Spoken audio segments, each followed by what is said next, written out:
अस्सलाम वालेकुम वरहमतुल्लाहि वबरकातुहू औज़ु बिल्लाहि मिनश शैतानिर रजीम बिस्मिल्लाहिर रहमानिर रहीम आमिनु बिल्लाहि व रसूलिहि व अनफिक़ू मिम्मा जअलकुम मुस्तख्लिफीन फी फल्लज़ीना आमनु मिनकुम व अनफ़क़ू लहुम अज्रुन कबीर वमा लकुम ला तुमिनून बिल्लाहि व रसूलु यदऊकुम लितुमिनु बिरब्बिकुम फ़क़द अख़ज़ मीसाक़कुम इन कुंतुम मुमिनीन रब्बि इश्रह लि सद्री व यस्सिर लि अम्री वहलुल उक़्दतम मिन लिसानी यफ़क़हू क़ौली रब्बि ज़िदनी इल्मा సుబ్హానక లా ఇల్మ లనా ఇల్లా మా అల్లమ్తనా ఇన్నక అంతల్ అలీముల్ హకీం. కరుణామయుడు, కృపాకరుడు, పాలకుడు, పోషకుడు, మనందరి సృష్టికర్త అయినటువంటి అల్లా పేరుతో ప్రారంభిస్తున్నాను. మిత్రులారా, ఇప్పుడు మేము ముందు పఠించినటువంటి ఆయతులు ఏదైతే ఉన్నాయో సూరతుల్ హదీద్ సూరా నంబర్ 57 ఆయతులు 7 మరియు 8 వాటి యొక్క క్లుప్తమైనటువంటి భావం ఏమిటి అంటే, ఆమిను బిల్లాహి వ రసూలిహి, విశ్వసించండి అల్లాను మరియు ఆయన ప్రవక్తను, వ అన్ఫిఖు మిమ్మా జాలకుం ముస్తఖ్లఫీన ఫీ, మరియు ఆయన మిమ్మల్ని ఉత్తరాధికారులుగా చేసిన వాటి నుండి ఖర్చు పెట్టండి. ఫల్లజీన ఆమను మిన్కుం వ అన్ఫఖు లహుం అజ్రున్ కబీర్, ఎవరైతే వారిలో నుండి విశ్వసిస్తారో మరియు ఖర్చు చేస్తారో అలాంటి వారికి గొప్ప ప్రతిఫలం ఉంది. వమాలకుం లా తుమినూన బిల్లాహి, మీకు ఏమైంది, మీరు అల్లాను ఎందుకు విశ్వసించడం లేదు? వర్ రసూలు యదవుకుం లితుమిను బిరబ్బికుం, స్వయంగా ప్రవక్తయే మిమ్మల్ని పిలుస్తున్నాడు మీ ప్రభువుని విశ్వసించమని చెప్పి. వఖద్ అఖజ మీసాకకుం ఇన్కుంతుం ముమినీన్, మరియు ఆయన మీ చేత ప్రమాణం కూడా చేయించుకున్నాడు. ఇది ఈ రెండు ఆయతుల యొక్క క్లుప్తమైనటువంటి తర్జుమా అండి. ఇన్షాల్లా దీని గురించి మరి కొన్ని విషయాలు తెలుసుకునేటువంటి నేర్చుకునేటువంటి ప్రయత్నం చేద్దాం. సో ఈ సూర ఏదైతే ఉందో గత 2-3 వారాలుగా మనం మాట్లాడుకుంటున్నాము. దీని యొక్క సంబోధితులు ఎవరు, ఇది ఎక్కడ అవతరించింది అనే దాని గురించి చెప్తే, ఇది మదీనా కాలపు సూర అండి. మదీనాలో మొట్టమొదటి కాలపు సూరాలు అనమాట. ఈ సమూహపు సూరాలు ఏదైతే ఉన్నాయో 57వ సూరా దగ్గర నుండి 66వ సూరా దాకా ఇది ఒక బంచ్ ఆఫ్ సూరాస్ అనమాట, గుంపు అనమాట. ఈ గుంపులో ఏమిటి, ఈ సమూహపు సూరాల్లో ఏమవుతుంది అంటే ఒక సబ్జెక్ట్ మ్యాటర్ అనేది మాట్లాడుతూ ఉంటాడు. విశ్వాసాలు మరియు ఆచరణకు సంబంధించినటువంటి విషయాలు ఏదైతే ఉన్నాయో అవి మాట్లాడటం జరుగుతుంది అనమాట. సాధారణంగా మక్కా సూరాకి మదీనా సూరాకి కొంచెం వ్యత్యాసం అనేది ఉంటుందన్నమాట. ఏమిటి అంటే, మక్కా సూరాలో ఎక్కువగా అల్లా ఒక్కడే ఉన్నాడు, తౌహీద్ గురించి, సృష్టిలో ఉన్నటువంటి విషయాల గురించి చర్చించి దేవుని ఏకత్వం గురించి ఎక్కువగా మాట్లాడటం జరుగుతుంది మక్కా కాలపు సూరాల్లో. అదే మదీనా కాలపు సూరాల్లో వచ్చేపాటికి ఆచరణకు సంబంధించినటువంటి విషయాలు, మరి అలాగే దానం చేయడం గురించి, జకాత్ గురించి, హజ్ గురించి, నమాజ్ గురించి, ఇలాంటి విషయాలన్నీ సంస్థాపన గురించి ఎక్కువగా మాట్లాడటం జరుగుతుంది మదీనా కాలపు సూరాలో. కానీ ఇక్కడ వచ్చేపాటికి కొంచెం కన్ఫ్యూజన్ ఏమైంది అంటే, ఈ 57వ సూరా దగ్గర నుండి 66వ సూరా దాకా చూసినట్లయితే మనము అక్కడ అల్లా యొక్క ప్రస్తావన బాగా ఎక్కువగా కనిపిస్తూ ఉంటుంది. అంటే తౌహీద్కి సంబంధించినటువంటి విషయాలు కొంచెం స్టార్టింగ్లో అది ఇంట్రడక్షన్ లాగా చెప్పడం జరుగుతుంది అనమాట. మీరు 57వ సూరా దగ్గర నుండి చూసుకుంటూ వెళ్తే ప్రతి సూరాలో కూడా సబ్బాహ్లిల్లాహి మాఫిస్ సమావాతి వల్లార్జ్, ఇవి సబ్బిహులిల్లాహి మాఫిస్ సమావాతి వల్లార్జ్ అని చెప్పేసి చెప్పడం జరుగుతుంది. ఓకేనా. అది ఎందుకు అంటే, ఇక్కడ సంబోధితులు ఎవరు అంటే, ఇది నేను ప్రతి క్లాస్లో ఎందుకు చెప్తున్నాను అంటే, మనకు సంబోధితులు ఎవరు అంటే అర్థమైతేనే మనకు మిగతా క్లాస్ అనేది అర్థమవుతుంది అనమాట. ఓకేనా. సో ఇక్కడ సంబోధితులు ఎవరు అంటే, మదీనాలో ఉన్నటువంటి విశ్వాసులు ఎవరైతే ఉన్నారో వాళ్ళందరూ కూడా సంబోధితులు అనమాట. ఇప్పుడు ఇక్కడ విశ్వాసులు అంటే అర్థం ఎవరు అంటే, విశ్వాసుల్లో 3 రకాలు అనమాట. అంటే ఈ మదీనా కాలపు సూరాల్లో, ఈ సమూహంలో సూరాలో అల్లా ఎవరినైతే యా అయ్యుహల్లజీన ఆమను అని సంబోధిస్తున్నాడో అక్కడ 3 వర్గాలను ఉద్దేశించి చెప్తున్నాడు అనమాట. ఒకళ్ళు టాప్ మోస్ట్ విశ్వాసులు, అంటే ఎవరైతే మక్కా కాలంలో ప్రవక్త వారితో మొట్టమొదటిగా విశ్వసించినటువంటి సహాబాలు ఎవరైతే ఉన్నారో వాళ్ళందరినీ కూడా ఓ టాప్ క్లాస్ విశ్వాసులు అనమాట. ఓకేనా. వాళ్ళని ఏమంటారు అంటే, ఇప్పుడు అబూబకర్ సిద్దిక్ గారు, ఉమర్ గారు, ఈ ఫస్ట్ సహాబాలు ఎవరైతే ఉన్నారో టాప్ క్లాస్ వాళ్ళు ఎవరైతే వాళ్ళు. దాని తర్వాత రెండవ వర్గం ఎవరు అంటే సాధారణ ముస్లింలు అనమాట. అంటే వాళ్ళు మదీనాలో వచ్చిన తర్వాత అక్కడ ఉన్నటువంటి పరిస్థితి ప్రభావం బట్టి, లేకపోతే అక్కడ జరిగినటువంటి సంధి వల్ల వాళ్ళందరికీ ఏమిటంటే ఊరికినే నోటి ద్వారాగా ధర్మాన్ని స్వీకరించారు, ఇంకా వారిలో విశ్వాసం అనేది హృదయంలోకి రాలేదు. అలాంటి సాధారణ ముస్లింలు ఎవరైతే ఉన్నారో వాళ్ళందరినీ కూడా యా అయ్యుహల్లజీన ఆమను అనే పేరుతోనే సంబోధించడం జరిగింది. ఇంకా 3వ రకం ఎవరు అంటే వారు కపట విశ్వాసులు అనమాట. కపట విశ్వాసులు అంటే ఎవరు అంటే, వారి హృదయంలో అసలు ఇస్లాం పట్ల పూర్తిగా ద్వేషం ఉంది, కానీ ఏమిటి అంటే నష్టం చేయడం కోసం ఇస్లాం చర్మం కప్పుకొని లోపలికి వచ్చినటువంటి వాళ్ళు ఒకళ్ళు. రెండో వర్గం వాళ్ళు ఏమిటి అంటే ఇస్లాం అంటే నచ్చి వచ్చారు, కానీ ఇక్కడ ఎప్పుడైతే ధర్మంలో సేవ కోరుతుందో, లేకపోతే ధర్మంలో యుద్ధం చేయడానికి బయలుదేరమన్నారో, లేకపోతే ధర్మంలో ఏదైనా కఠిన పరిస్థితులు ఏర్పడ్డాయో అప్పుడు అబ్బో ఇవన్నీ మనకి వల్ల కాదు, మనకి ఎందుకులే ఇవన్నీ అని చెప్పేసి లైట్ తీసుకుంటున్నారో, అలాంటి వాళ్ళు కేవలం నామకే వాస్తేగా అటు ఇటు కాకుండా ఉంటున్నారో అలాంటి వారిని కూడా ఏంటి అంటే కపట విశ్వాసుల కింద వేశారనమాట. ఇప్పుడు ఈ సూరాల్లో ఈ 57వ సూరా దగ్గర నుండి 66వ సూరా దాకా అల్లా ఎక్కడైనా సరే యాయుహల్లజీనా ఆమను అని కానీ మీరు విశ్వసించండి అని కానీ అన్నాడు అంటే దాని అర్థం ఎవరు అంటే ఈ 3 రకాల వాళ్ళు వస్తారనమాట. అంటే సందర్భాన్ని బట్టి, అంటే వర్తించేటువంటి ఆయతో టాప్ మోస్ట్ విశ్వాసులకైనా అవ్వచ్చు, లేకపోతే సాధారణ ముస్లింకైనా అవ్వచ్చు, లేకపోతేనేమో కపట విశ్వాసులు ఎవరైతే ఉన్నారో వాళ్ళకైనా సంబోధించి అయి ఉండొచ్చు అనమాట. ఇది మనం దృష్టిలో పెట్టుకొని ఈ ఆయతులు చదవాలన్నమాట. ఇప్పుడు ఈరోజు చదివినటువంటి 7వ ఆయత ఏదైతే ఉందో ఆమెను బిల్లాహి వ రసూలిహి, ఓ ప్రజలారా ఆమను బిల్లాహి, ఆమను అంటే విశ్వసించండి, బిల్లాహి అంటే అల్లాను విశ్వసించండి అని చెప్పి చెప్తున్నాను అనమాట. ఇక్కడ సంబోధితులు ఎవరు అంటే ఇప్పుడే చెప్పుకున్నాం మనం, సంబోధితులు ఎవరు అక్కడ ఉన్నటువంటి విశ్వాసులకే మళ్ళీ మీరు విశ్వసించండి అని చెప్పి చెప్తున్నారు అంటే అర్థం ఏమిటి అంటే వాళ్ళు విశ్వసించాల్సినటువంటి విధంగా విశ్వసించట్లేదు అని అర్థం. ఓకేనా? అంటే ఫర్ ఎగ్జాంపుల్ ఇప్పుడు మన ఇంట్లో పిల్లలు కూర్చొని చదువుకుంటూ ఉంటారు, లేకపోతే ఏదైనా తింటూ కూర్చున్నారు, సరిగ్గా తినట్లేదు అనుకోండి, తల్లి వచ్చి ఏమంటుంది, తినరా సరిగ్గా అంటారు, తిను అంటారు. వాడు ఆల్రెడీ తింటున్న వాడిని మళ్ళీ వెళ్ళి అరే తిను అంటే అర్థం ఏమిటి? వాడు ఏ విధంగా అయితే తినాలో ఆ విధంగా తినట్లేదు, సరిగ్గా తినమని చెప్తాడు. అలాగే చదువుకుంటూ కూర్చున్నాడు ఎవరో ఒకటి పిల్లాడు, అటు ఇటు దిక్కులు చూస్తున్నాడు, వాడిని ఏమంటారు? చదవరా అంటారు. అంటే అర్థం ఏమిటి? ఆడు ఆల్రెడీ చదువుడు కానీ కూర్చున్నాడు, కానీ ధ్యాస పెట్టట్లేదు. అలాంటి వాడిని మళ్ళీ ఆడిని ఏమంటారు అంటే చదువు అంటారు. అదేవిధంగా ఇక్కడ ఆమను బిల్లాహి, ఆమను అంటున్నాడు అంటే ఏమిటి? మీరు సరిగ్గా ఏ విధంగా అయితే విశ్వసించాలో ఆ విధంగా విశ్వసించట్లేదు, సరిగ్గా విశ్వసించండి అని చెప్పేసి అలా చెప్తున్నాడు అనమాట. ఖురాన్ ఇప్పుడు కూడా ఎలా మాట్లాడుతుంది అంటే ఎమోషన్స్ బేస్డ్గా మాట్లాడుతుందండి. ఏదో ఇక్కడ వాక్యం ఉంది కదా అని చెప్పేసి అల్లాను మరియు ఆయన ప్రవక్తను విశ్వసించండి అని చెప్పేసి లైన్గా చదువుకుంటూ వెళ్ళిపోవడం కాదు. ఇక్కడ ఎమోషన్స్ అనేవి క్యారీ అవుతూ ఉంటాయి. అక్కడ ఎవరితో మాట్లాడుతున్నాడో వాళ్ళ సిచ్యువేషన్ ఏంటి అని దాని గురించి. ఇప్పుడు ఆ సంబోధితుల్లో 3 రకాల దాంట్లో టాప్ మోస్ట్ విశ్వాసులు ఎవరైతే ఉన్నారో వాళ్ళని మళ్ళీ విశ్వసించండి అని చెప్పేసి చెప్పాల్సిన అవసరంలా. వాళ్ళు ఆల్రెడీ ఎన్నో త్యాగాలు చేశారు, ప్రవక్తపై బలమైనటువంటి దృఢమైనటువంటి నమ్మకం ఉంది, అల్లాపై నమ్మకం ఉంది, వాళ్ళని ఉద్దేశించారు. ఇప్పుడు ఎవరిని విశ్వసించమంటున్నాడు అంటే సాధారణ ముస్లింలు ఎవరైతే ఉన్నారో వారు కేవలం నోటితో కలమా చదివారు, కేవలం నామకే వాస్తగా ముస్లిమ్స్ ఎవరైతే ఉన్నారో అలాంటి వారిని ఉద్దేశించి మీరు విశ్వసించండి అని చెప్పేసి గట్టిగా చెప్తున్నాను అనమాట. అంటే ఇంకా మధ్యాహ్న కాలం వచ్చేసింది, ఇంకా మీరు చాలా టైం ఉందనుకుంటున్నారు, ఇంకా టైం ఏమి లేదు, మీరు మధ్యాహ్న కాలం అంటే చివరి దశలో వచ్చేసారు కాబట్టి మీరు ఇంకా మీలో ఉన్నటువంటి లోపాలు ఏదైతే ఉన్నాయో అవన్నీ కూడా సరి చేసుకొని దేవుని పట్ల మీరు బలమైనటువంటి నమ్మకం కలిగి ఉండాలి. ఆమిను బిల్లాహి అంటున్నాడు అనమాట. కేవలం ఆమిను బిల్లాహి కాదు, వ రసూలిహి, మరియు ప్రవక్తను కూడా మీరు గట్టిగా విశ్వసించాలి అంటున్నారు అనమాట. ప్రవక్తను కూడా విశ్వసించాలి అంటున్నారు. ఎందుకు ఇక్కడ ఆమిను బిల్లాహి అంటే అల్లాను విశ్వసించడం అంటే ఇంకా దాంట్లోనే అంతర్గతంగా ఏముంటుంది అంటే ప్రవక్తవాన్ని కూడా విశ్వసించాలి. కానీ ఇక్కడ సపరేట్గా మళ్ళీ ప్రవక్తవాన్ని విడిగా ఎందుకు విశ్వసించమంటున్నాడు అంటే సాధారణంగా ఇప్పుడు మనం ఎవరికైనా సందేశం ఇచ్చాం, అతను ధర్మం స్వీకరించాడు మన ద్వారాగా, అంటే అల్లా కారుణ్యంతో మన ద్వారాగా స్వీకరించాడు. అతని దృష్టిలో మనం ఎలా ఉంటాము అప్పటిదాకా? మామూలుగానే, అంటే ఇదివరకు ధర్మం స్వీకరించక ముందు, ధర్మం స్వీకరించిన తర్వాత కూడా అతను ఎలా ఉంటాడు మనతో? మన ఫ్రెండ్ లాగానో లేకపోతే మనకు వెల్ విషర్ లాగానో అలాగే ఉంటాడు. తర్వాత ఏమైనా మారుతుందా? మారదు. అంటే సోదరభావం వస్తుంది, అదంతా వస్తుంది. దాని తర్వాత ఏమైనా చెప్పాలి, అతను ఏమైనా చెప్పాడు నాకు, నేను వేరే వాళ్ళకి చెప్పాలి అంటే ఫలానా సయ్యద్ గారు ఇలా చెప్పారండి, లేకపోతే ఫలానా షమీల్ గారు ఈ విధంగా చెప్తున్నారండి అంటారు.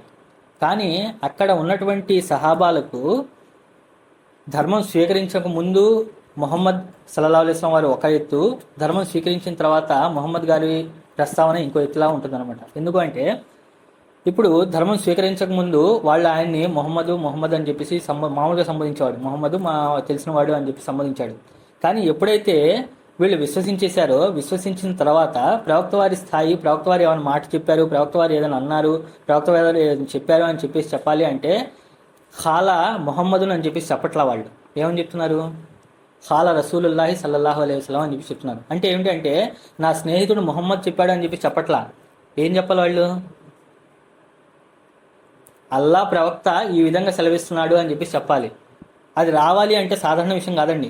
ఇప్పుడు మన ఫ్రెండ్ మనం ఎంత క్లోజ్ అయినా సరే ఆ ఇతను అంబో ప్రవక్తలా వచ్చాడరా, లేకపోతే ఇతను ఇలా వచ్చాడరా, లేకపోతే ఖురాన్ ఇలా చెప్తుందిరా అని చెప్పేసి ఆ విధంగా మాట్లాడలేరు. కానీ అక్కడ ఉన్నటువంటి వాళ్ళకి ఏమిటి అంటే ఇది చిన్న విషయం కాదు. ఇది వాళ్లకు నా తోటి సహచరుడు నా ముందుకు తిరిగినటువంటి వాడు అంటే దాంట్లో కొంతమంది పెద్దవాళ్ళు ఉన్నారు, వయసులో పెద్దవాళ్ళు ఉన్నారు, ధనంలో పెద్దవాళ్ళు ఉన్నారు, నాయకులు ఉన్నారు. వాళ్ళందరూ కూడా మొహమ్మద్ ఇలా చెప్పాడు అని చెప్పి చెప్పడానికి లేదు. ఇప్పుడు ఏం చెప్పాలి వాళ్ళు? అల్లా ప్రవక్త ఇలా సెలవిస్తున్నాడు, అల్లా ప్రవక్త ఇలా ఆజ్ఞాపిస్తున్నాడు, అల్లా ప్రవక్త ఇది చెప్తున్నాడు అని చెప్పేసి చెప్పాలి. అంటే ఎంత చేంజ్ అయిపోవాలి వాళ్ళ మైండ్ సెట్ మొత్తం. అసలు సాధారణంగా మామూలుగా ఫ్రెండ్స్ మాట్లాడుకున్నట్టు, బంధువులు మాట్లాడుకున్నట్టు, ఒక టీం మాట్లాడుకున్నట్టు లేదు. ఇప్పుడు మాట్లాడేటప్పుడు కూడా ఏమిటి అంటే ఈయన యొక్క స్థాయి వేరేగా ఉంటుంది. అది ఇక్కడ చెప్తున్నాడు అనమాట. ఆమిలు బిల్లాహి వ రసూలిహి, మీరు అల్లాను విశ్వసించండి మరియు ఆయన ప్రవక్తను విశ్వసించండి అని చెప్పి చెప్తున్నాను అనమాట. దాని తర్వాత ఇంకేం చేయమంటున్నారంటే వా అన్ఫికు జాలకుం ముస్తఖ్లఫీన ఫీ. వా అంటే మరియు, అన్ఫకు అంటే దానం చేయండి, ఖర్చు చేయండి. అన్ఫకు అంటే ఖర్చు చేయడం, దానం చేయడం కూడా కాదు, ఖర్చు చేయడం. అంటే ఏదైతే మీకు ఉందో దాన్ని అంతా కూడా మీరు ఖర్చు పెడుతూ ఉండండి అని చెప్పి. ఇక్కడ అన్ఫకు అనేటువంటి పదం నిఫాక్ అనేటువంటి పదం నుండి వచ్చింది. నూన్ ఫే కాఫ్ నఫకా అనేటువంటి పదం నుండి వచ్చిందనమాట. నఫకా అనేటువంటి పదానికి అర్థం ఏమిటి అంటే ఏదైతే సొరంగం ఏదైతే ఉందో ఆ సొరంగాన్ని నఫకా అంటారండి. అంటే ఇటువైపు ఒకవైపు నుండి ఎంట్రన్స్ ఉంటుంది, రెండో వైపు నుండి ఎగ్జిట్ ఉంటుంది. అంటే చూసే వాళ్ళకి ఏమిటంటే ఒకవైపే కనిపిస్తుంది. అటువైపు నుంచి ఉన్నాడు అనుకోండి, అటువైపు ఒకవైపే కనిపిస్తుంది, రెండో వైపు ఏముందో తెలియదు. అలాంటి దాన్ని నఫకా అంటారనమాట. ఇంకా ఏదైతే పాములు కానివ్వండి, లేకపోతే ఎలుకలు కానివ్వండి, తమ యొక్క బిలాలు ఉంటాయి చూసారా, అంటే అవి పారిపోవడానికి ఎప్పుడు కూడా మనకు ఒకవైపే కనిపిస్తుంటుంది. ఏదైనా పాము కానీ ఏదైనా ఉందో ఒకదానికి దూరినట్టు కనిపిస్తుంది. రెండో వైపు ఎటుందో అది తెలియదు మనకు. రెండో వైపు ఏముందో అది ఎక్కడి నుండి పారిపోతుందో దాని యొక్క ఎగ్జిట్ ఎటుందో మనకు తెలియదు. అలాంటి దాన్ని నఫ్కా అంటారనమాట. ఈ నఫ్కా అనేటువంటి పదం నుండి మునాఫిక్ అనేటువంటి పదం అవన్నీ కూడా వస్తాయన్నమాట. అంటే ఏమిటంటే అతను డ్యూయల్ రోల్ ప్లే చేస్తూ ఉంటాడు. ఒకవైపు నుండి వచ్చి రెండో వైపు నుండి వెళ్ళిపోయేటువంటి రెండు దారిలో రెండు నాలుకల ధోరణి ఉన్నట్టుగా ఉంటాడనమాట. ఇదే నుండి మునాఫిక్ అనేటువంటి పదం కూడా దీని నుండే వస్తుంది. అంటే సాధారణంగా ఏమిటి అంటే అరబిక్ పదాల్లో ఒక లాజిక్ అనేది ఉంటుందన్నమాట. ఇప్పుడు మునాఫిక్ ఎవరైతే ఉందో, కపట విశ్వాసం ఏదైతే ఉందో అది ఒక జబ్బు. దాన్ని అల్లా జబ్బుతో పోలుస్తాడనమాట. ఎక్కడ? సూర్య బకరాలో ఫీ ఖులూబిహిం మర్జున్ ఫజాదహుముల్లాహు మర్జా. వాళ్ళ యొక్క హృదయానికి ఒక రోగం అంటుకుంది, ఆ రోగం అల్లా ఇంకా అధికం చేస్తాడు అని చెప్పేసి ఎవరైతే కపట విశ్వాసాలు ఎవరైతే ఉన్నారో వాళ్ళని ఉద్దేశించి చెప్పారనమాట. అరబిక్ వర్డ్స్లో ప్లే ఏముంటుందంటే, గేమ్ ఏముంటుంది అంటే ఆ పదంలోనే దాని యొక్క సొల్యూషన్ కూడా ఉంటుందన్నమాట. అంటే మునాఫికత్ కపట విశ్వాసం ఏదైతే అది జబ్బు అనమాట. ఆ జబ్బుకు సొల్యూషన్ ఏమిటి అంటే దానం చేయటం. ఆ దానం యొక్క అంటే ఖర్చు చేయడం యొక్క రూట్ వర్డ్ కూడా సేమ్ అదే ఉంటుంది, నఫకా అనేటువంటి పదం. అంటే నఫకా అంటే ఏమిటంటే ఏదైతే ఒక చేతితో సంపాదిస్తున్నారో రెండో చేతితో తెలియకుండా దానం చేసేస్తూ ఉండాలి, ఖర్చు పెడుతూ ఉండాలి. ఆ దానం ఖర్చు చేయడం ఏదైతే ఉందో అది ఖర్చు చేయమని చెప్పి చెప్తున్నాను అనమాట. సో ఈ నఫకా అనేటువంటి పదం అర్థం అనమాట. అంటే ఒక చేతితో తీసుకొని రెండో చేతితో దానం చేస్తూ ఉండటం, పాస్ ఆన్ చేస్తూ ఉండటం ఏదైతే ఉందో దాన్ని నఫకా అంటారనమాట. ఆమె అంటే స్వర్గంలో ఒకవైపు నుండి వెళ్ళి రెండో వైపు నుండి వెళ్ళిపోవటం ఏదైతే ఉందో, పాస్ ఆన్ అయిపోతాం ఏదైతే ఉందో, దాంట్లో స్వర్గంలో ఉండిపోరు కదా, వచ్చినట్టుగా పాస్ అయిపోతూ ఉంటాయి కదా, దాన్ని అన్ఫిక్కు అంటారనమాట. ఈ దేని నుండి ఖర్చు చేయమంటున్నాడు? మిమ్మా జాలకుం ముస్తఖ్లఫీన ఫీ. మిమ్మా అంటే ఏదైతే, జాలకుం అంటే మీకు చేశాడో, ముస్తఖ్లిఫీనా అంటే ఖలీఫాలుగా. ఖలీఫా అంటే ఏంటంటే అధికారిగా. సో ఏదైతే మిమ్మల్ని అధికారిగా చేశాడో దాంట్లో నుండి మీరు ఖర్చు పెట్టండి అని చెప్పేసి అంటున్నాను అనమాట. ఇక్కడ అన్ఫికు లిల్లజీ జాలకుం అని చెప్పేసి చెప్పలేదు, అన్ఫికు అల్లతి జాలకుం అని చెప్పేసి చెప్పలేదు, లేకపోతే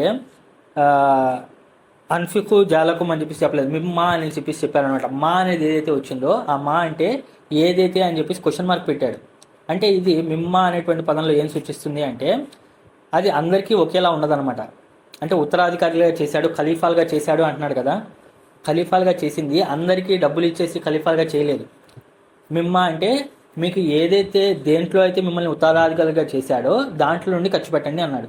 దేంట్లో చేశాడు అంటే ఒక్కొక్కరికి ఒక్కొక్క టాలెంట్ ఉంటుంది, ఒక్కొక్కరికి ఒక్కొక్క స్కిల్ ఉంటుంది, ఒక్కొక్కరికి ఒక్కొక్క దాంట్లో పలుకుబడి, దాంట్లో పరపతి ఉంటుందన్నమాట. దాని ప్రకారంగా వాళ్ళు ఖర్చు చేయాలన్నమాట. అంటే ఏంటి అంటే ఇప్పుడు ఉమర్ రజియల్లాహు గారు ఉన్నారు, ఆయన అధికారం చూపించడంలో, పనులు చేపించడంలో ఆయన దానికి అధికారి. ఆయన అబూబకర్ సిద్దిక్ గారు ఉన్నారు, దానం చేయటంలో మృదు స్వభావిగా ఉండటంలో ఆయన దాంట్లో ఉత్తరాధికారి. ఉస్మాన్ రజిలన్ వారు ఉన్నారు, డబ్బులు ఖర్చు పెట్టడంలో ఆయన దాంట్లో ఉత్తరాధికారి.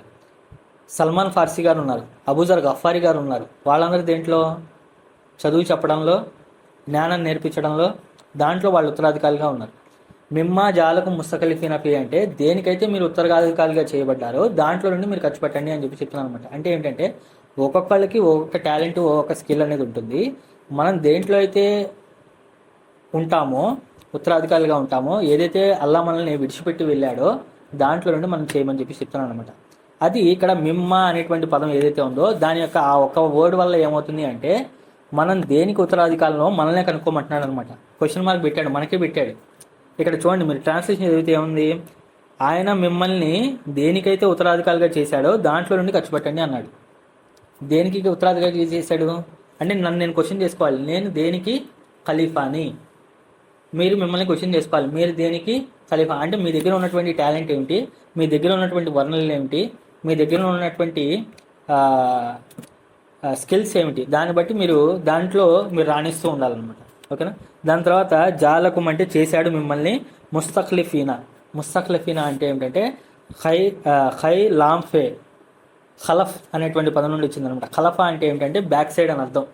సాధారణంగా ఖలఫా ఫౌఖా అని చెప్పి చెప్తారు కదా. ఫౌఖా అంటే ముందు, ఖలఫా అంటే వెనకాల. అంటే వెనకాల విడిచిపెట్టడం ఏదైతే ఉందో దాన్ని ఖలీఫా అంటారనమాట. ఇదే పదం నుండి ఆదం అలైహిస్సలాం వారిని కూడా అల్లా ఖలీఫా అన్నాడు అనమాట. ఖలీఫా అంటే ఏమిటి అంటే ఈ భూమి మీద ఆయనకు ఒక అధికారం ఇచ్చేసి కొన్నాళ్ల పాటు టెంపరీగా ఇచ్చి వెళ్ళాడు, దాన్ని ఖలీఫా అంటారనమాట. అంటే ఫర్ ఎగ్జాంపుల్ ఉదాహరణగా చెప్తే, ఇప్పుడు ఇంటికి యజమాని ఎవరు? తల్లిదండ్రులు. ఓకేనా. ఇప్పుడు తల్లిదండ్రులు ఎక్కడైనా బయటకు వెళ్తున్నారు, పిల్లలు ఉన్నారు ఇంట్లో పిల్లల్ని విడిచిపెట్టేసి అరే జాగ్రత్తగా ఉండండిరా, ఇప్పుడు నుండి ఇల్లు జాగ్రత్తగా చూసుకుంటారా అని చెప్పి వెళ్ళారు. అంటే వీళ్ళు తల్లిదండ్రులు ఇద్దరు కూడా బయటకు వెళ్ళిన తర్వాత ఆ ఇంటికి యజమానులు ఎవరవుతారు? పిల్లలు అవుతారు. ఓకేనా. ఇప్పుడు ఫుల్ కంట్రోల్ ఎవరి చేతిలో వచ్చేసింది? పిల్లల చేతిలో వచ్చేసింది. ఎంతసేపు వరకు? వీళ్ళు వచ్చేంతవరకు, తల్లిదండ్రులు వచ్చేంతవరకు వాళ్ళు దానికి బాస్ వాళ్ళే అనమాట. వాళ్ళ ఇష్టం ఏమైనా చేయొచ్చు, ఎగిరి గంతేయచ్చు, చిందరవందర చేసేయచ్చు, టీవీ వేసుకొని చూసుకోవచ్చు, ఏదైనా చేసుకోవచ్చు అనమాట. అంటే ఆ టైంలో దానికి ఖలీఫా ఎవరు? దానికి అధికారం మొత్తం ఎవరికి అప్పచెప్పేశారు? అక్కడ పిల్లలకి అప్పచెప్పేశారు. దాన్ని ఖలీఫా అంటారు అనమాట. అలాగే అల్లా భూమి మీద ఆదం అలైహిస్సలాం వారిని పంపించి నేను మిమ్మల్ని ఖలీఫాగా చేశాను అంటే అర్థం ఏమిటి అంటే ఈ భూమి మొత్తం మన సొంతం అని కాదు, కొంత టైం బీయింగ్ అంతవరకు మనకు బాధ్యత అప్పచెప్పాడు అనమాట. అంటే దీన్ని చూసుకుంటారా అని చెప్పేసి బాధ్యత చెప్పాడు. ఇక్కడ మన ఇష్టం మనం ఏమైనా చేయొచ్చు. కానీ వచ్చిన తర్వాత తల్లిదండ్రులు తిరిగి వచ్చేసారనుకోండి, వచ్చిన తర్వాత అడుగుతారా లేదా, అరే ఏం చేశారో నువ్వు అని చెప్పేసి.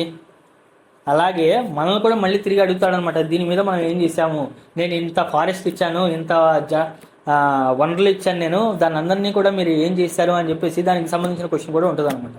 కాబట్టి ఖలీఫా అనేటువంటి పదానికి అర్థం అనమాట. ఇంకా ఖలీఫాలు అంటే రాజులు అని చెప్పేసి కూడా చెప్తారనమాట.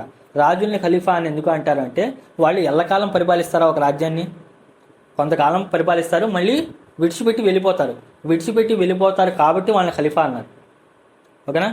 దాన్ని మొత్తం కూడా ఇచ్చేయరు కదా, విడిచిపెట్టి వెళ్ళిపోతారు కాబట్టి దాన్ని ఖలీఫా అన్నారనమాట. ఇప్పుడు అలాగే మనల్ని కూడా ఏమంటారంటే మిమ్మ జాలకు ముస్తఖ్లఫీన ఫీ అంటే మిమ్మల్ని ఏదైతే ఉత్తరాధికారిగా చేశారో, ఏదైతే టెంపరీగా మీకు పవర్ ఏదైతే ఇచ్చాడో ఆ పవర్ని ఫుల్గా యూజ్ చేసి మీరు దాంట్లో ఖర్చు పెట్టండి అని చెప్పి చెప్తున్నాను అనమాట. దాంట్లో మీరు బాగా ఖర్చు పెట్టండి అని చెప్పి చెప్తున్నాను అనమాట. ఇక్కడ నుండి 7వ ఆయత్ దగ్గర నుండి 11వ ఆయత్ దాకా ఈ మ్యాటర్ అంతా ఏం జరుగుతుంది అంటే దానం గురించి, ఖర్చు పెట్టడం గురించి ఎక్కువగా మాట్లాడటం జరుగుతుంది. 3 ఆయతుల్లో వస్తుంది దానానికి సంబంధించినటువంటి విషయాలు. ఈ ముందు ఆయతులు ఏదైతే ఉన్నాయో 1 నుండి 6 వరకు ఏదైతే ఆయతులు ఉన్నాయో అవన్నీ కూడా అల్లా యొక్క ఘనత, అల్లా యొక్క కీర్తి, అల్లా యొక్క గ్రేట్నెస్ గురించి చెప్పడం జరిగింది.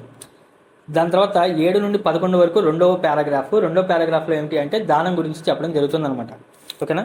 ఇది ఎందుకు చెప్పడం జరుగుతుంది ఇక్కడ దానం గురించి అంటే వీళ్ళు ఎప్పుడైతే మదీనాకు వచ్చేసారో, మదీనాకు వచ్చిన తర్వాత ఏమైపోయింది అంటే ఆల్రెడీ మదీనా వాళ్ళే టైట్ పొజిషన్లో ఉన్నారు ఒకటి. రెండోది ఏమైంది అంటే వలస వచ్చినటువంటి వాళ్ళు చాలామంది వచ్చేస్తే అక్కడ ఉన్నటువంటి మదీనా వాళ్ళు ఏం చేశారు అంటే విశ్వసించినటువంటి వాళ్ళు, అంటే మిగతా వాళ్ళు బాగానే ఉన్నారు, యూదులు అటు పక్కన ఉన్నటువంటి వేరే తెగల వాళ్ళందరూ బాగానే ఉన్నారు. కానీ ముస్లిం కమ్యూనిటీ ఏమైపోయింది అంటే ఒకేసారి ప్రవక్త వారిని విశ్వసించిన తర్వాత వారి యొక్క వ్యాపారాలు అవన్నీ సన్నగిల్లాయి. దాని తర్వాత కమ్యూనికేషన్స్ అనేవి కొంచెం ఇదైంది. దాని తర్వాత ఏమైంది అంటే అక్కడ ఉన్నటువంటి అన్సార్లు ఎవరైతే ఉన్నారో అన్సార్లు ఏం చేయాల్సి వచ్చింది అంటే మక్కా నుండి వచ్చినటువంటి ముహాజిర్లు ఎవరైతే ఉన్నారో హిజ్రత్ చేసి వచ్చినటువంటి వాళ్ళందరినీ కూడా వారి యొక్క వ్యాపారాల్లో సగం వ్యాపారం ఇచ్చేయటం, 2 ఇళ్ళు ఉంటే 1 ఇల్లు ఇచ్చేయటం, భార్యలు ఉంటే భార్యలు సగం మందిని ఇచ్చేయటం, ఇలా ఉన్నటువంటి ఎకానమీ ఏదైతే ఉందో అది డివైడ్ అయిపోయింది అనమాట. ఉన్నటువంటి డబ్బులు ఏదైతే ఉన్నాయో అన్నీ కూడా ఎవరు ఎక్కువగా ఖర్చు పెడుతున్నారు? అన్సార్లు, మదీనాలో ఉన్నటువంటి వాళ్ళు ఎక్కువ ఖర్చు పెడుతున్నారు. అప్పుడు అంటే ఇప్పుడు మక్కా నుండి వచ్చినటువంటి వాళ్ళ దగ్గర కూడా ఏమైనా డబ్బులు ఉన్నాయనుకోండి, అప్పుడు సరిపోయి. కానీ ఏమైపోతుంది అంటే ఇప్పుడు వీళ్ళ దగ్గర ఉన్నటువంటి డబ్బులు ఎక్కువగా ఖర్చు అయిపోవడం వల్ల ఏమవుతుంది అంటే వాళ్ళు కొంచెం డౌన్ఫాల్లో ఉన్నారు మదీనాలో పరిస్థితి. దాని తర్వాత అదే కాకుండా ఏమైంది అంటే మొదటి 5 సంవత్సరాలు దాదాపుగా 3 యుద్ధాలు చేయడం జరిగింది. ఒకటి బదర్ యుద్ధం జరిగింది, రెండోది ఉహద్ యుద్ధం జరిగింది, దాని తర్వాత తబూక్ యుద్ధము, 3 యుద్ధాలు వరుస పెట్టి వచ్చినాయి అనమాట. వరుస పెట్టి వస్తే ఏదైనా ఒక దేశానికి యుద్ధం జరిగింది అంటే దాని యొక్క ఎకానమిక్ సిస్టమ్ ఏమైపోతుంది? బాగా పడిపోతుంది, బాగా దెబ్బతింటుంది అనమాట. ఆ విధంగా ఇప్పుడు అక్కడ మదీనాలో పరిస్థితి ఏమిటంటే బాగా టైట్ పొజిషన్ అనేది ఉంది. కాబట్టి అక్కడ అల్లా ఏం చెప్తున్నాడంటే వాళ్ళందరినీ ఉద్దేశించి మీరు ఖర్చు చేయండి అని చెప్పి చెప్తున్నాను అనమాట. ఇప్పుడు అంత టైట్ పొజిషన్లో కూడా అక్కడ వాళ్ళ పరిస్థితి ఏమిటి అంటే మక్కా నుండి వచ్చిన వాళ్ళు కానివ్వండి, లేకపోతే మదీనాలో ఉన్నటువంటి వాళ్ళు కానివ్వండి, వాళ్ళ యొక్క ఆలోచన ఎలా ఉంటుంది అని చెప్తే అప్పుడు ఉన్నటువంటి మనుషులు, సాధారణ మనుషులు అనమాట, సాధారణ విశ్వాసులు లేకపోతే కపట విశ్వాసులు ఎవరైతే ఉన్నారో వాళ్ళ యొక్క ఆలోచన. టాప్ మోస్ట్ విశ్వాసులు అయితే వాళ్ళ గురించి చెప్పాల్సిన అవసరం లేదు. ఎలా ఉంటుంది అంటే వాళ్ళు దేని మీద ఎక్కువ ఖర్చు పెడతారంటే కేవలం లగ్జరీ మీద మరియు తాగుడు మీద ఎక్కువ ఖర్చు పెట్టేవాళ్ళు అనమాట. ఓకేనా? అలాంటి దాని మీద చాలా డబ్బులు వెచ్చించేవాళ్ళు. కానీ ఎవరైనా సహాయం కోసం వస్తే వాళ్ళని పెట్టేవాళ్ళు కాదు. ఎవరైనా ఆకలిగా ఉన్నవాడు వస్తే ఆడికి భోజనం పెట్టంటారా అంటే పెట్టేవాళ్ళు కాదు. ఎవరైనా అనాథ పిల్లలు ఎవరైనా వస్తున్నారు అంటే వాళ్ళ గురించి పట్టించుకునేవారు కాదు. అందుకే ఖురాన్లో మక్కా సూరాల్లో చివరి సూరాల్లో వలా యహుజు అలా తామిల్ మిస్కిన్, వారు ఆకలిగా ఉన్నటువంటి వాళ్ళకి భోజనం పెట్టమని ఎంకరేజ్ చేసేవాళ్ళు కాదు అంటాడు. వలా యహుజు అలా తామిల్ మిస్కిన్ అంటాడు. రెండోది ఏమిటి అంటే వాళ్ళు అనాథ పిల్లల్ని కసర కొట్టుకునే వాళ్ళు అని చెప్పి చెప్తాడు. ఫవైలుల్ ముసలిన్, అలాంటి నమాజులకి వినాశనం కలుగుగాక అని చెప్పి అనుకుంటాం. అంటే వాళ్ళు ఎంతసేపు దేనికోసం ఖర్చు పెట్టేవాళ్ళు? బాగా హుందాగా కనపడాలి, బాగా డాబుగా కనపడాలి, లగ్జరీగా కనపడాలి, అలాంటి దాని గురించి ఎక్కువగా ఖర్చు పెట్టేవాళ్ళు. కానీ దానం చేయటం లేకపోతే వేరే వాళ్ళకి పరువులకి హెల్ప్ చేయటం అనేటువంటి విషయంలో బాగా వెనుపడేవాళ్ళు అనమాట. అలాంటి దానికి కౌన్సిలింగ్ ఇవ్వడానికి ఈ 3 ఆయుధాలు చెప్తున్నాను అనమాట. ఓకేనా? ఇప్పుడు అర్థమైందా? అంటే వాళ్ళ యొక్క మైండ్ సెట్ ఎలా ఉంది, అక్కడ ఉన్నటువంటి ఖురైషీలు కానివ్వండి లేకపోతే అక్కడ ఉన్నటువంటి వాళ్ళ యొక్క మైండ్ సెట్. సో కాబట్టి వాళ్ళకి ఏంటంటే ఆ మైండ్ సెట్ ట్యూన్ చేయడానికి మీరు ఖర్చు పెట్టంటారా బాబు అంటాడు. ఫస్ట్ ఏమన్నాడు? మీరు దేనికైతే అధికారులుగా ఉన్నారో, అంటే అది డబ్బులు కావచ్చు, చదువు కావచ్చు, జ్ఞానం కావచ్చు, స్కిల్స్ కావచ్చు, ఏదైనా సరే దానికి మీరు ఖర్చు పెట్టాలి అన్నాడు. ఫల్లజీన ఆమను మున్కుం, సో కావున దాంట్లో నుండి ఎవరైతే విశ్వసిస్తారో వాన్ఫకు, మరి ఎవరైతే ఖర్చు పెడతారో లహుం అజురున్ కబీర్, అలాంటి వారికి గొప్ప ప్రతిఫలం ఉంది అని చెప్పి చెప్తాను అనమాట. అలాంటి వారికి గొప్ప ప్రతిఫలం ఉంది అని చెప్పి చెప్తాను అనమాట. లహుం అజురున్ కబీర్, అజర్ అంటే రిటర్న్ వస్తుంది, కబీర్ అంటే చాలా గొప్పగా. ఇప్పుడు చూడండి, సాధారణంగా ఎవరైనా ఇప్పుడు నేను ఏదన్నా డబ్బులు సంపాదించిన తర్వాత ఇంట్లో బియ్యం ప్యాకెట్ తీసుకెళ్ళాను, తినేసాను అంటే అదేం చేసినట్టు? ఖర్చు పెట్టినట్టు. నూడిల్స్ తీసుకెళ్ళాను, తినేసాను, ఖర్చు పెట్టినట్టు. అలాగే కూరగాయలు, మాంసం ఇవన్నీ తీసుకొస్తున్నాను, అవన్నీ ఏం చేసినట్టు? ఖర్చు పెడుతున్నట్టు.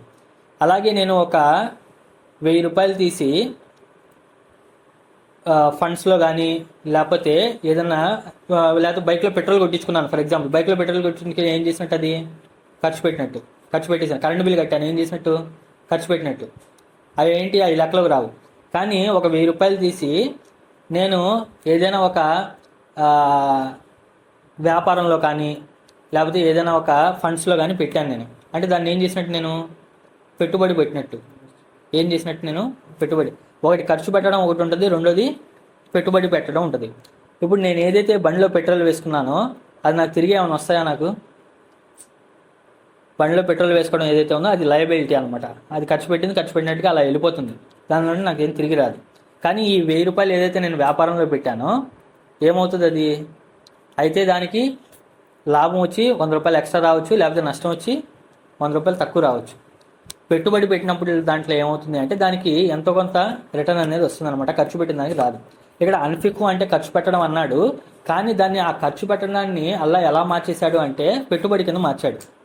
పెట్టుబడి మార్చి ఎవరైతే ఖర్చు పెడతారో ఫల్లజీన ఆమను మిన్కు మాన్ఫికు, ఎవరైతే విశ్వసించి మరీ ఖర్చు పెడతారో, అంటే విశ్వసించకుండా ఖర్చు పెట్టడం కాదు, విశ్వసించి దాన్ని ఖర్చు పెడతారో అలాంటి వారి ఖర్చు పెట్టడాన్ని నేను పెట్టుబడిగా మార్చి లహుం అజరున్ కబీర్, అలాంటి వారికి గొప్ప ప్రతిఫలానికి ఇస్తాను, దానికి రిటర్న్ ఎక్కువ ఇస్తాను అంటున్నాడు. ఖర్చు పెట్టడం ఒకటి, పెట్టుబడి పెట్టడం ఒకటి. ఇప్పుడు ఖర్చుని ఎలా మార్చాడు? పెట్టుబడిగా మార్చి దాన్ని నేను రిటర్న్ చేసి ఇస్తాను అంటున్నాడు. అలాంటి వారికి గొప్ప ప్రతిఫలం ఉంది అంటున్నాడు. ఓకేనా? అది ఇక్కడ మార్చేశాడు అనమాట. అంటే ఇప్పుడు విశ్వసించిన వాడు విశ్వసిస్తున్నప్పుడు ఒక 10 రూపాయలు ఖర్చు పెట్టాడు అనుకోండి, అది ఏమనుకోవాలి అంటే పెట్టుబడి అనుకోవాలి. అలా మైండ్ సెట్ ట్యూన్ చేశాడు. ఇప్పుడు చాలామంది అక్కడ ఖురైషులు ఎప్పుడైతే మదీనాకు వచ్చేసారో చాలామంది అన్సార్లు జేబులో డబ్బులు తీసేసి వేరే వాళ్ళ భార్యల కోసం లేకపోతే వేరే వాళ్ళ పిల్లల కోసం ఖర్చు పెట్టేస్తున్నారు. అరే ఏంట్రా బాబు, నీ దగ్గర ఉంచుకోకుండా డబ్బులు నువ్వు ఎందుకు ఇచ్చేస్తున్నావు? నీ దగ్గర డబ్బులు తక్కువైపోతాయి కదా, నువ్వు ఖర్చు పెట్టేస్తున్నావు ఏంటి, నువ్వు దాన్ని వేస్ట్ చేసేస్తున్నావు ఏంటి అనుకుంటున్నాడు. కానీ అల్లా దానికి ఏమంటున్నాడు అంటే అది పెట్టుబడి పెడుతున్నావు నువ్వు అంటున్నాడు. దాన్ని ఏమంటున్నాడు? పెట్టుబడి కింద మార్చుతున్నాడు అనమాట. ఆ పెట్టుబడి నేను తిరిగి గొప్పగా ఇస్తాను అని చెప్పి చెప్తున్నాను అనమాట. సో ఇప్పుడు ఎప్పుడైనా సరే ఆ ఖర్చు చేయాలి అనేటువంటి సంకల్పం అది ఎప్పుడు వస్తుంది అంటే మన దగ్గర ఉన్నటువంటి వస్తువులు ఏదైతే, అందుకే ప్రవక్త వారి ఒక హదీస్ ఉందన్నమాట, మానవుడు నా సొమ్ము అంటాడు, వాస్తవానికి నీవు తిని తాగి ఖర్చు చేసింది, నీవు తొడిగింది మరియు అల్లా మార్గంలో చేసింది మాత్రమే నీ సొమ్ము, మిగతాదంతా కూడా ఇతరులదే అన్నారు. ఓకేనా? సో నా సొమ్ము నా డబ్బులు అనుకుంటున్నామో, ఏదైతే మనం తిన్నామో తాగామో, ఏదైతే తొడిగామో బట్టలు తొడుక్కున్నామో అది మాత్రమే మరి అల్లా మార్గంలో ఏదైతే ఖర్చు చేసామో అది. ఇంకోసారి ఆయిషా రజిలన్ వారి దగ్గరికి ఒక రొట్టె ముక్కో లేకపోతే ఖర్జూరాలో వస్తాయన్నమాట. ప్రవక్త వారు రావడానికి టైం పడితే ఇంతలో కొంతమంది యాచకులు వస్తారనమాట. యాచకులు వస్తే ఆవిడ ఇచ్చేయడం జరుగుతుందనమాట. ఇచ్చేస్తూ ఏం చేస్తారంటే ప్రవక్త వారు ఆకలిగా ఉంటారేమో, ఆయన వస్తారు కదా ఏమైనా పెట్టాలి కదా అని చెప్పేసి ఆ రొట్టె ముక్కలోనో ఆ ఖర్జూరాల్లోనో ఒక చిన్న ముక్క ఉంచేస్తారనమాట. ఉంచేసి మిగతా అంతా కూడా ఏం చేస్తారు? ఇచ్చేస్తారు. ప్రవక్త వారు వచ్చి ఏంటి ఆయిషా అంటే ఇలా కొంతమంది యాచకులు వచ్చారు, వాళ్ళకందరికీ నేను ఇచ్చేసాను, ఇది నేను మిగిల్చుకున్నాను అంటారు. ఈ కొంచెం ముక్క నేను మిగిల్చుకున్నాను అంటారు. దానికి ప్రవక్త వారు ఏమంటారు అంటే ఏదైతే నువ్వు ఇచ్చేసావో అది మిగిలిపోయింది, ఏదైతే నువ్వు పెట్టుకున్నావో అది ఖర్చు అయిపోయింది అంటారు. అర్థమైందండి?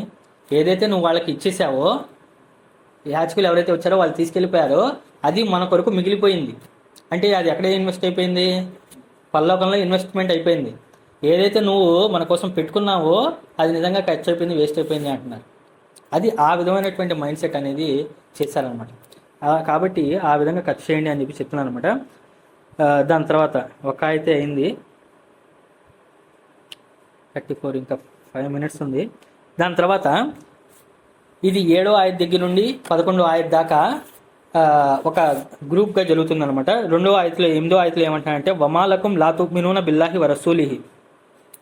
వమాలకుం, వా అంటే మరియు, మా అంటే ఏమైంది, లకుం అంటే మీకు, లా తుమినూన బిల్లాహి అల్లాను ఎందుకు విశ్వసించడం లేదు, అల్లాపై నమ్మకం ఎందుకు ఉంచట్లేదు, వర్ రసూలు యదవుకుం లితుమిను బిరబ్బికుం, మరియు స్వయంగా ప్రవక్తయే మిమ్మల్ని పిలుస్తున్నాడు. వర్ రసూలు యదవుకుం లితుమిను బిరబ్బికుం, ఎటువైపు పిలుస్తున్నాడు అంటే మీ ప్రభువుని విశ్వసించండి అని చెప్పేసి అటువైపు పిలుస్తున్నాడు అని చెప్పి చెప్తున్నాడు అనమాట. మీకు ఏమైంది, మీరు అల్లాని ఎందుకు విశ్వసించడం లేదు, మరియు ప్రవక్త మిమ్మల్ని పిలుస్తున్నాడు, స్వయంగా మీ రబ్బుని మీ ప్రభువుని విశ్వసించడం అని చెప్పి చెప్తున్నాడు అనమాట. అంటే ఇక్కడ ఏమిటి అంటే ఆల్రెడీ మీరు కొంత తెలుసుకునే వచ్చారు కదా. ఇప్పుడు ఇక్కడ మాట్లాడుతుంది ఎవరితో అంటే సంబోధులు ఎవరంటే నాన్ ముస్లిమ్స్ కాదు, లేకపోతే బయట ఉన్నటువంటి ఖురైషులు కానివ్వండి, లేకపోతే మక్కాలో ఉన్నటువంటి యూదులు కానివ్వండి, క్రిస్టియన్స్ కానివ్వండి, వాళ్ళు కాదు.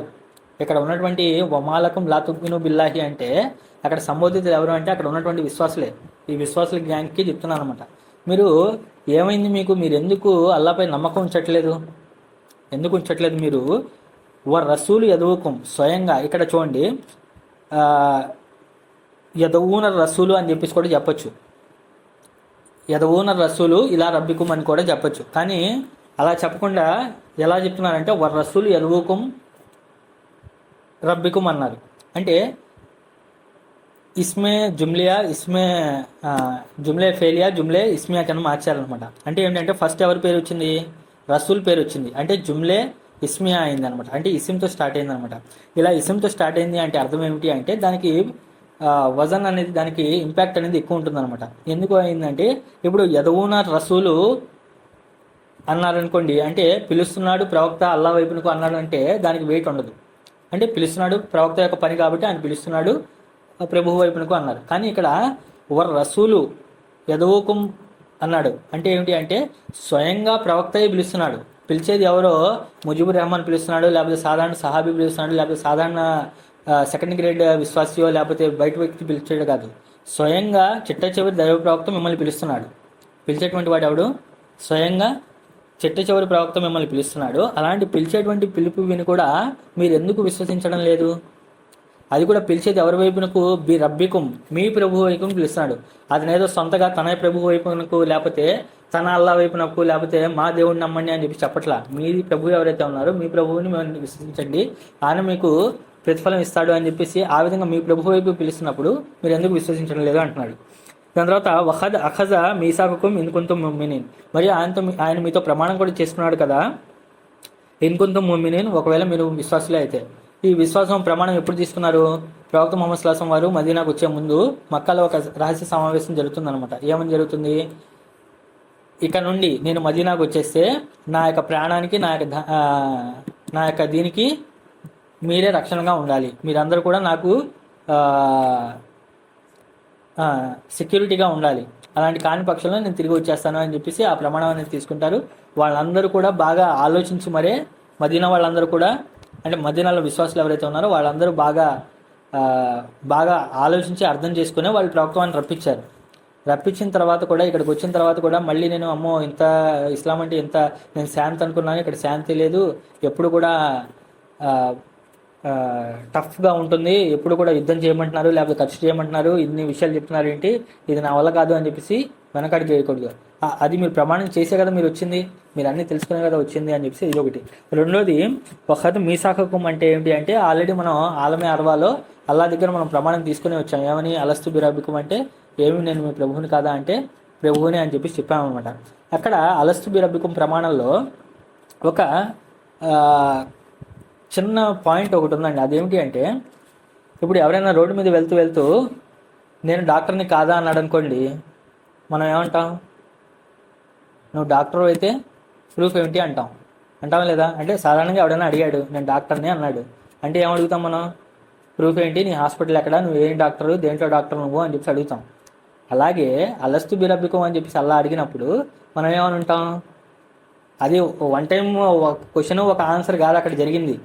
అలస్తు బిరబ్బికుం అని చెప్పేసి అలా అడిగినప్పుడు నువ్వు ప్రభువు అయితే అసలు ఏంటి, నీ క్యారెక్టర్ ఏమిటి, నీ యొక్క అస్తిత్వం ఏమిటి, నీ గ్రేట్నెస్ ఏమిటి అని చెప్పేసి అడిగితే అప్పుడు ఆయన మొత్తం చూపించాడు. ఈ విశ్వ వ్యవస్థ ఇదంతా కూడా చూపించి ఈ గ్రేట్నెస్ మొత్తం చూపించిన తర్వాత ఇంకా రెండో మాట మాట్లాడలేక కాలు బలా, ఎందుకు కాదు నువ్వే మా ప్రభు అని చెప్పేసి అక్కడ చెప్పేసి వచ్చాం. ఎప్పుడు మనం కన్ఫర్మ్ చేసుకున్న తర్వాతే అక్కడ అది తఫ్సీల్లో రాస్తారనమాట. సాధారణంగా మనం ఆలోచించాలి కదా, మనం ఎవరైనా సరే ఏదైనా అడిగినప్పుడు దాని ప్రూఫ్కి అడుగుతాం అనమాట. అలాగే అక్కడ కూడా అలస్తు బిరబ్బికుం అని అన్నప్పుడు మనం కూడా ఏంటి దానికి ప్రూఫ్ అన్నప్పుడు ఆయన చూపించాడు, మనం చూసాము, చూసిన తర్వాత ఖాలు బలా షహిద్నా, మేము సాక్ష్యంగా ఉన్నాం కూడా అన్నారు. ఖాలు బలా అని చెప్పి తప్పించుకున్నా బాగుండేది. దాని తర్వాత ఏమన్నాం? మేము సాక్ష్యంగా కూడా ఉంటాం, చూసాం, మేము సాక్ష్యంగా ఉన్నాం అని చెప్పేసి అన్నీ కూడా ప్రత్యక్ష సాక్ష్యం అయ్యామని చెప్పేసి చెప్పి వచ్చామన్నమాట. ఖద్ మీసాకకుం ఇన్కుంతుం ముమినీన్, మీరు విశ్వాసులు అయితే అని చెప్పేసి చెప్పడం జరుగుతుందన్నమాట. ఇది ఈ 2 ఆయతులు. ఇన్షల్లా ఇక్కడితో మనం ఈరోజు ఆపుదాము. ఇన్షల్లా వచ్చేటువంటి 3 ఆయతులు నెక్స్ట్ క్లాస్లో మనం మాట్లాడుకునేటువంటి ప్రయత్నం చేద్దాం. ఈరోజు చెప్పినటువంటి విషయాలు ఏమిటి అంటే ఆమను బిల్లాహి వ రసూలిహి, ఓ విశ్వాసులారా మీరు విశ్వసించండి అల్లాను మరియు ప్రవక్తను. అన్ఫికు మిమ్మా జాలకు ముస్లఫ్లిన ఫీహి, మరి ఏదైతే అల్లా మిమ్మల్ని ఉత్తరాధికారులుగా చేశాడో, ఏదైతే మీకు టాలెంట్స్ ఇచ్చాడో, ఏదైతే మీరు అధికారులుగా ఉన్నారో దాంట్లో నుండి ఖర్చు పెట్టండి. ఫల్లజీన ఆమను మిన్కు అన్ఫకు లహుం అజ్రున్ కబీర్, మరి ఎవరైతే విశ్వసించి మరీ ఖర్చు చేస్తారో అలాంటి వారి ఖర్చుకి మేము పూర్తి గొప్ప ప్రతిఫలాన్ని ఇస్తాము. మమాలకం లా తుమినూన బిల్లాహి, మరి మీరు ఎందుకు విశ్వసించడం లేదు? స్వయంగా ప్రవక్తయే మీకు మీ ప్రభువుని విశ్వసించండి అని చెప్పేసి చెప్తున్నాడు. మరియు ఆయన మీ నుండి ప్రమాణం కూడా, స్పష్టమైనటువంటి ప్రమాణం కూడా తీసుకున్నాడు. బహుశా మీరు విశ్వాసులే అయితే అని చెప్పి చెప్పడం జరుగుతుంది. కాబట్టి అల్లా మీకు నాకు మనందరినీ కూడా ఖురాన్ను మరింత బాగా అర్థం చేసుకునే భాగ్యాన్ని ప్రసాదించుగాక. మరియు మనలో ఉన్నటువంటి సామర్థ్యాలు ఏదైతే ఉన్నాయో ఆ సామర్థ్యాలకు తగ్గట్టుగా ఖర్చు చేసేటువంటి భాగ్యాన్ని అల్లా మీకు నాకు మనందరూ కూడా ప్రసాదించుగాక. అల్లాహుమ్మ రబ్బీ జిద్నీ ఇల్మా, అల్లాహుమ్మ రబ్బీ జిద్నీ ఇల్మా, అల్లాహుమ్మ రబ్బీ జిద్నీ ఇల్మా. ఓ అల్లా మాకు మరింత జ్ఞానాన్ని ప్రసాదించు, ఓ అల్లా మాకు మరింత జ్ఞానాన్ని ప్రసాదించు, ఓ అల్లా మాకు మరింత జ్ఞానాన్ని ప్రసాదించు. ఆమీన్. వాఖిర్ దావనా అల్హమ్దులిల్లాహి రబ్బిల్ ఆలమీన్.